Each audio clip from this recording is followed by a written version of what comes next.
Now we move on to Paul of Tarsus. Who was he? He was a man previously, before he supposedly became this evangelist and this apostle who never met Jesus. He was Saul of Tarsus and a Christian torturer. He used to torture the early Christians, and then supposedly on his way on the Damascus road, he said, I had this revelation and I saw Jesus Christ and he told me X, Y, and Z. Now, okay, fine, there's one thing, you claim it and you had a dream. But in the Quran, this is no hujjah. Your dreams is not a dalil for anybody to do anything. You can't say, I had a dream, I'm going to pray 3 times a day, that's it. Bro, come on. This is nothing. This is no evidence. And now the entirety of Christianity has changed. One thing is you have a dream and that conforms with the Quran and Sunnah with what we have. Okay, fine, you can follow that. You know, you pray, you worship, this is good. But if you have something telling you to do the exact opposite of the Quran and the Sunnah, the Sharia, what the Prophet came with, then you have to reject this. This is coming from a shaitan. So let's analyze what did Paul actually say and what did Jesus actually say.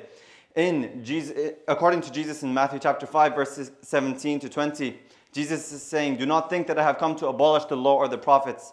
I have not come to abolish them, but to fulfill them. For truly I tell you, until heaven and earth disappear, not the smallest letter, not the least stroke of a pen will by any means disappear from the law until everything is accomplished. The law. Why are now Christians today practicing the law? Why do we follow halal and haram in the Christian zone? Why do they eat pork? Why do they drink alcohol? Why do they date before marriage? What is all of this? Where did the law go? Well, it came from Paul, and I'm going to show you.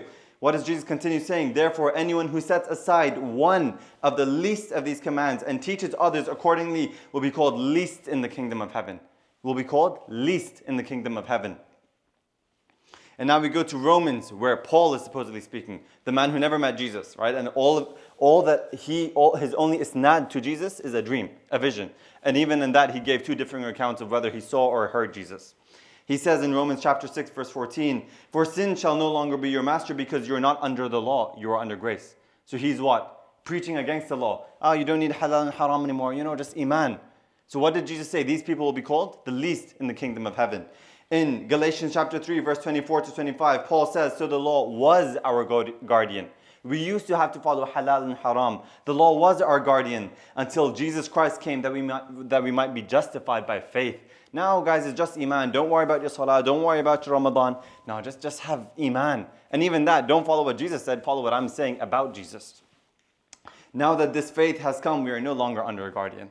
So this is a bid'ah. This is a changing. This is a corruption of the original teaching of Jesus alayhi salam. And Islam came to restore and preserve the message of Isa alayhi salam.